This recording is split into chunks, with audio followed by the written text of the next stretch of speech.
بسم اللہ الرحمن الرحیم۔ آج کی حدیث اس حوالے سے ہے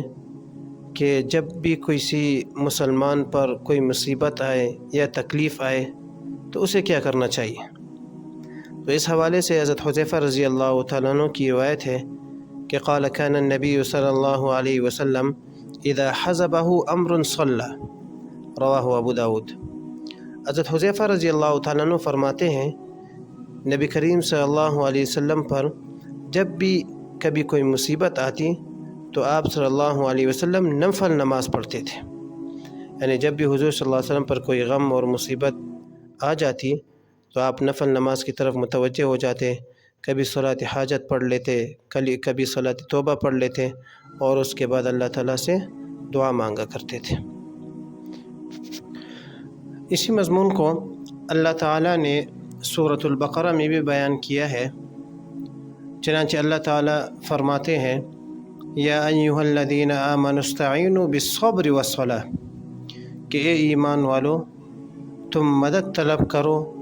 صبر کے ذریعے اور نماز کے ذریعے،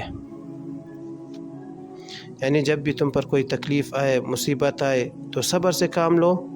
اور جب بھی تم پر کوئی مصیبت یا تکلیف آئے تو نماز کی طرف متوجہ ہو جاؤ۔ اس دنیا میں مصیبت یہ کافر پر بھی آتی ہے اور مسلمان پر بھی آتی ہے، اچھے لوگوں پر بھی آتی ہے اور برے لوگوں پر بھی یہ مصیبت آتی ہے، لیکن جو شخص اس تکلیف اور مصیبت کے وقت صبر کر لیتا ہے تو وہ ثواب کا حامل بن جاتا ہے، اس کو ثواب مل جاتا ہے اور اللہ تعالیٰ کی مدد اس کے ساتھ ہو جاتی ہے۔ لیکن جو شخص مصیبت کے وقت بے صبری سے کام لیتا ہے اور قسم قسم کی باتیں کرنے لگ جاتا ہے کہ یہ فقر و فاقہ اور یہ غریبی بس صرف میرے لیے ہی تھی، یا یہ مصیبت صرف میرے اوپر ہی آنی تھی، یعنی اللہ تعالیٰ کے فیصلے پر راضی نہ ہو اور قسم قسم کی باتیں کرے، تو یہ شخص تکلیف میں تو ویسی بھی ہے لیکن یہ ثواب سے بھی محروم ہو جاتا ہے۔ تو اللہ ہمیں اس طرح بے صبری سے بچائے۔ اور دوسری بات جو آیات میں بیان فرمائی ہے اللہ تعالیٰ نے، وہ یہ ہے کہ جب بھی کبھی آپ پر کوئی مصیبت آئے تو نماز کے ذریعے مدد حاصل کرو، یعنی نماز کی طرف متوجہ ہو جاؤ۔ اس کی ایک وجہ علماء نے یہ بیان فرمائی ہے کہ جب انسان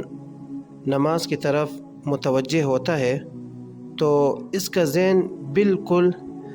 دنیا کی اس مصیبت سے خالی ہو جاتا ہے،